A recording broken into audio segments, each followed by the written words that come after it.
Hello everyone, स्वागत है एक बार फिर से आप सभी का आपके अपने यूट्यूब चैनल स्टेट पीसीएस सब में।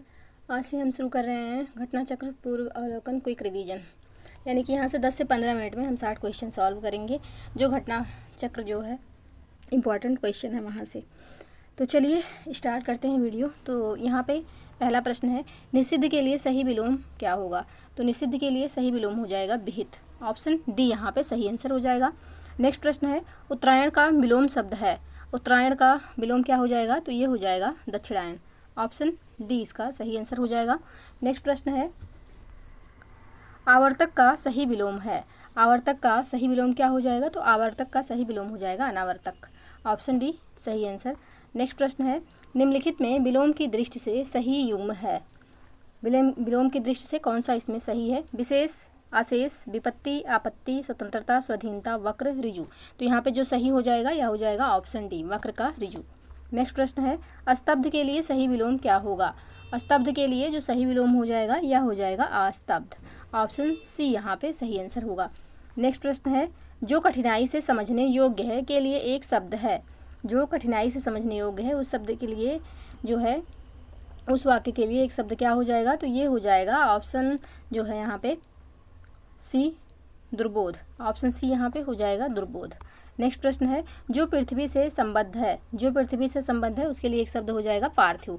ऑप्शन डी यहाँ पे सही आंसर हो जाएगा। नेक्स्ट प्रश्न है, जो पहले था पर अब नहीं है। जो पहले था पर अब नहीं है उसके लिए एक शब्द क्या होगा। तो उसके लिए एक शब्द हो जाएगा यहाँ पे भूतपूर्व। ऑप्शन सी सही आंसर। नेक्स्ट प्रश्न है, जो कठिनाई से मिलता है के लिए एक शब्द। जो कठिनाई से मिलता है इसके लिए एक शब्द हो जाएगा दुर्लभ। ऑप्शन ए सही आंसर। नेक्स्ट प्रश्न है, बहुत सी भाषाओं को जानने वाला। बहुत सी भाषाओं को जानने वाला क्या कहलाएगा। तो ये कहलाएगा बहुभाषाविद।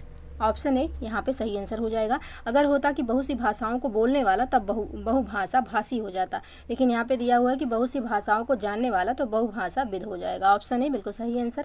नेक्स्ट प्रश्न है, जिसे जानने की इच्छा है के लिए एक शब्द। जिसे जानने की इच्छा है के लिए एक शब्द क्या हो जाएगा। तो जिज्ञासु हो जाएगा। ऑप्शन बी सही आंसर। नेक्स्ट प्रश्न है, कनिष्ठिका और मध्यमा के बीच की उंगली। तो ये अनामिका कहलाएगी। बर्तनी जो है इसकी ये सही है ऑप्शन डी में। ऑप्शन डी सही आंसर। श्री गणेश शब्द का विलोम है। तो श्री गणेश का विलोम हो जाएगा इतिश्री। ऑप्शन यहाँ पे बी इसका सही आंसर हो जाएगा। नेक्स्ट प्रश्न है, धनी का विलोम शब्द है। तो धनी का जो विलोम हो जाएगा यह हो जाएगा निर्धन। ऑप्शन डी यहाँ पे सही आंसर होगा। नेक्स्ट प्रश्न है, उन्मीलन का सही विलोम क्या होगा। उन्मीलन का सही विलोम हो जाएगा निमीलन। एक शब्द होता है उन्मूलन। उन्मूलन जो एक शब्द होता है उन्मूलन, इसका जो सही विलोम होगा यह हो जाएगा रोपण। लेकिन यहाँ पे उन्मीलन है तो उन्मीलन का सही विलोम होता है निमीलन। ऑप्शन डी बिल्कुल सही आंसर। नेक्स्ट प्रश्न है, अधिकृत शब्द का विलोम है। अधिकृत शब्द का यहाँ पे विलोम क्या हो जाएगा। तो ये हो जाएगा अनधिकृत। ऑप्शन बी यहाँ पे सही आंसर। बर्तनी यही तो सही होगी। नेक्स्ट प्रश्न है, विस्तृत का विलोम शब्द है। विस्तृत का विलोम यहाँ पे क्या हो जाएगा। तो विस्तृत का विलोम हो जाएगा संक्षिप्त। ऑप्शन बी यहाँ पे सही आंसर हो जाएगा। विस्तृत का विलोम हो जाएगा संक्षिप्त। नेक्स्ट प्रश्न है, साहित्य में साहित्य से संबंध रखने वाला। साहित्य से संबंध रखने वाला साहित्यिक कहलाएगा। ऑप्शन ए बिल्कुल सही आंसर। नेक्स्ट प्रश्न है, जो सरलतापूर्वक प्राप्त किया जा सके। जो सरलतापूर्वक प्राप्त किया जा सके उसे सुलभ कहेंगे। ऑप्शन बी सही आंसर। अगोचर के लिए एक वाक्य क्या हो जाएगा। तो अगोचर के लिए यहाँ पे जो एक वाक्य हो जाएगा यह हो जाएगा ऑप्शन यहाँ पे जिसका अनुभव इंद्रियों को ना हो उसके लिए एक शब्द जो होता है यह होता है अगोचर। तो ऑप्शन सी यहाँ पे सही आंसर हो जाएगा। नेक्स्ट प्रश्न है, कौन सा तत्सम शब्द नहीं है। कौन सा इसमें से तत्सम शब्द नहीं है। तो इसका सही आंसर हो जाएगा ऑप्शन डी रात का यहाँ पे रात्रि हो जाएगा सही तत्सम शब्द। नेक्स्ट प्रश्न है, तिक्त शब्द का तद्भव है। तिक्त शब्द का यहाँ पे तद्भव क्या हो जाएगा। तो यह हो जाएगा तीता। ऑप्शन ए सही आंसर। नेक्स्ट प्रश्न है, ससुर का तत्सम शब्द है। तो यहाँ पे ससुर का तत्सम हो जाएगा स्वसुर। ऑप्शन सी यहाँ पे सही आंसर हो जाएगा।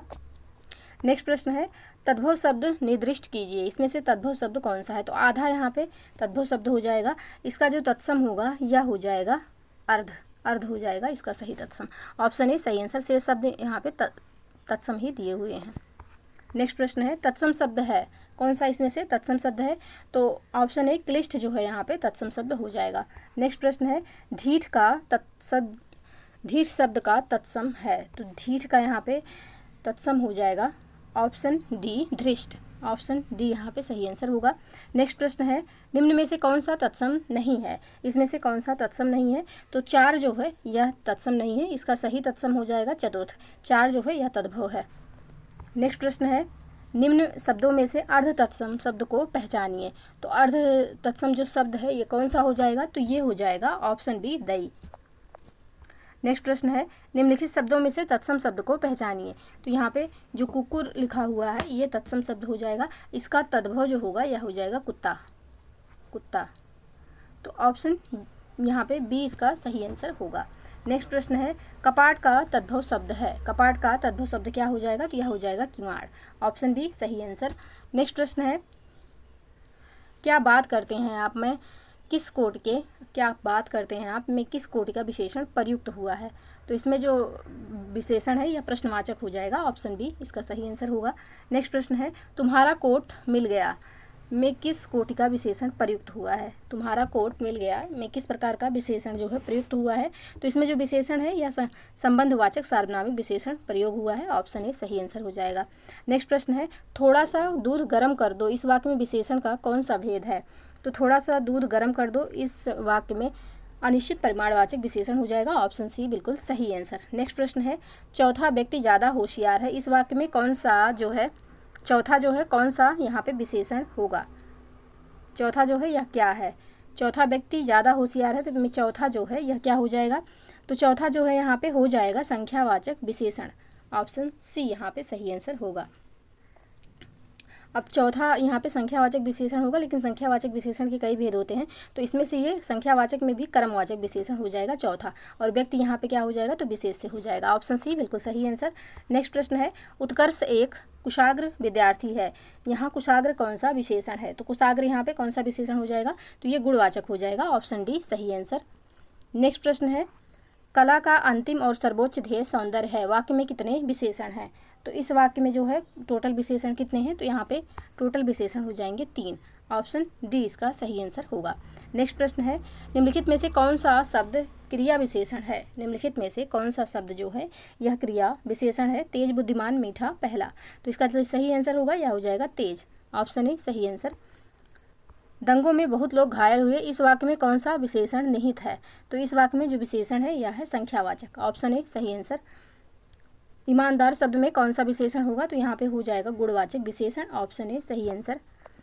परिमाणवाचक क्रिया विशेषण का वाक्य होगा, वह बहुत थक गया है, वह अभी अभी गया है, वह अंदर बैठा है, यह वह अब भलीभांत नाच लेता है, तो इसमें से कौन सा सही आंसर होगा, तो इसका जो सही आंसर हो जाएगा यह हो जाएगा वह बहुत थक गया है, इसमें क्रिया विशेषण का प्रयोग हुआ है, ऑप्शन ए सही आंसर हो जाएगा। नेक्स्ट प्रश्न है, निम्न में शुद्ध शब्द है, इसमें से शुद्ध शब्द कौन सा है, तो इसका जो सही आंसर होगा यह हो जाएगा ऑप्शन डी, पुरस्कार बिल्कुल शुद्ध रूप में लिखा हुआ है, ऑप्शन डी सही आंसर हो जाएगा।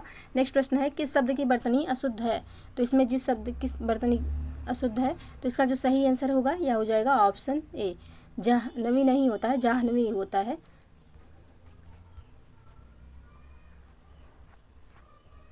जाह्नवी इस तरीके से लिखा जाता है, तो ऑप्शन ए यहाँ पे सही आंसर। शुद्ध शब्द चुनिए, कौन सा शब्द यहाँ पे शुद्ध है, तो इसका जो सही आंसर होगा यह हो जाएगा औद्योगिक, ऑप्शन ए यहाँ पे सही आंसर होगा। नेक्स्ट प्रश्न है, शुद्ध बर्तनी का चयन कीजिए, कौन सी बर्तन यहाँ पे शुद्ध है, तो बर्तन यहाँ पे याद रखिएगा बर्तन इस तरीके से लिखा जाता है, बर्तन शुद्ध है, ऑप्शन बी यहाँ पे सही आंसर हो जाएगा। नेक्स्ट प्रश्न है, कौन सी बर्तनी शुद्ध है, विशेष विशेष विशेष या फिर विशेष, तो यहाँ पे इसका जो सही आंसर हो जाएगा ऑप्शन ए हो जाएगा, विशेष बिल्कुल शुद्ध रूप में लिखा हुआ है। नेक्स्ट है, शुद्ध बर्तनी वाला शब्द है, तो शुद्ध बर्तनी वाला शब्द क्या हो जाएगा, तो ये हो जाएगा मानवीकरण, मानवीकरण ऑप्शन सी में लिखा हुआ है, ऑप्शन सी इसका सही आंसर हो जाएगा। नेक्स्ट प्रश्न है, एक ही शब्द की वर्तनी 4 तरह से लिखी गई है, सही का चयन कीजिए, तो यहाँ पे कौन सी वर्तनी शुद्ध रूप में लिखी हुई है, तो ऊपरी लिखित जो है यह यहाँ पे शुद्ध है, ऑप्शन बी इसका सही आंसर हो जाएगा। नेक्स्ट प्रश्न है, सही शब्द की वर्तनी पहचानिए, तो यहाँ पे अतिवृष्टि ऑप्शन ए में जो लिखा हुआ है इसकी वर्तनी शुद्ध है, ये इसका आंसर हो जाएगा। नेक्स्ट प्रश्न है, निम्नलिखित में से एक की वर्तनी अशुद्ध है, इसकी वर्तनी यहाँ पे अशुद्ध है, तो ऑप्शन बी में जो शुश्रूषा लिखा है इसकी वर्तनी अशुद्ध है, इसका शुद्ध रूप ऑप्शन ए में जो लिखा है वो है, तो ऑप्शन बी सही आंसर। नेक्स्ट प्रश्न है, निम्नलिखित में से शुद्ध वर्तनी वाला शब्द है, तो यहाँ पे ऑप्शन बी इसका सही आंसर हो जाएगा, हिरण्यकशिपु होता है शुद्ध बर्तन। ऑप्शन बी सही आंसर। नेक्स्ट प्रश्न है, स्त्री का पर्यायवाची शब्द नहीं है। स्त्री का पर्यायवाची कौन सा इसमें से नहीं है? तो ललाम जो है यह स्त्री का पर्यायवाची नहीं है, ललाम जो है यह मस्तक का पर्यायवाची होता है। ऑप्शन सी यहाँ पे सही आंसर हो जाएगा। नेक्स्ट प्रश्न है महाश्वेता किसका पर्यायवाची है? तो ये सरस्वती का पर्यायवाची होगा। ऑप्शन बी सही आंसर। नेक्स्ट प्रश्न है सरस्वती के 4 पर्याय दिए हैं, इसमें कौन गलत है? तो इसमें जो है गलत कौन सा हो जाएगा? तो इसका जो सही आंसर होगा यह हो जाएगा ऑप्शन सी, भामा जो है यह सरस्वती का पर्यायवाची नहीं होता है। नेक्स्ट प्रश्न है क्रोध के लिए इन दिए गए पर्यायवाची शब्दों में से एक गलत है, उसे चयनित कीजिए। तो क्रोध के लिए स्वत्व जो होता है यह क्रोध का पर्यायवाची नहीं है। ऑप्शन सी यहाँ पे सही आंसर हो जाएगा। बाकी रोष, आमर्ष और कोप ये जो है क्रोध के पर्यायवाची हैं। नेक्स्ट प्रश्न है इनमें से कौन सा शब्द कृष्णा का पर्यायवाची है? तो कृष्णा जो है यह द्रौपदी का भी पर्यायवाची होता है और यमुना का भी पर्यायवाची होता है, याद रखिएगा। ऑप्शन यहाँ पे सी इसका सही आंसर हो जाएगा। पुत्र को यह नहीं कहते हैं, तो पुत्र को क्या नहीं कहते हैं? तो पुत्र को नहीं कहते हैं अपर्णा, ये होता है पार्वती जी का पर्यायवाची। ऑप्शन बी यहाँ पे सही आंसर हो जाएगा। गंगा को नहीं कहते हैं विष्णुपदी, सुरसरी, सुरधुनी, हेरंब। तो यहाँ पे गंगा जी को क्या नहीं कहते हैं? तो गंगा जी को यहाँ पे हेरंब नहीं कहते हैं। हेरंब जो है गणेश जी का पर्यायवाची है। ऑप्शन डी इसका सही आंसर हो जाएगा। बाकी विष्णुपदी, सुरसरी और सुरधुनी ये सब गंगा जी के पर्यायवाची हैं। ऑप्शन डी सही आंसर। बगीचा का पर्यायवाची शब्द है, तो आराम हो जाएगा। ऑप्शन सी सही आंसर। धनंजय का पर्याय होगा, तो ये हो जाएगा गुडाकेश। ऑप्शन ए यहाँ पे सही आंसर होगा। धनंजय और गुडाकेश दोनों अर्जुन के पर्यायवाची हैं। नेक्स्ट प्रश्न है तलवार का पर्यायवाची शब्द है, तो तलवार का पर्यायवाची हो जाएगा ऑप्शन बी करवाल। ऑप्शन बी इसका सही आंसर होगा। तो ये रहा क्विक रिवीजन घटना चक्र सीरीज, जिसमें 60 क्वेश्चन हमने सॉल्व किया। वीडियो को लाइक एवं शेयर जरूर करें। चैनल पर नए हैं तो चैनल को सब्सक्राइब कर लीजिए। मिलते हैं नेक्स्ट वीडियो में, तब तक के लिए पढ़ते रहिए, स्वस्थ रहिए। जय हिंद, जय भारत।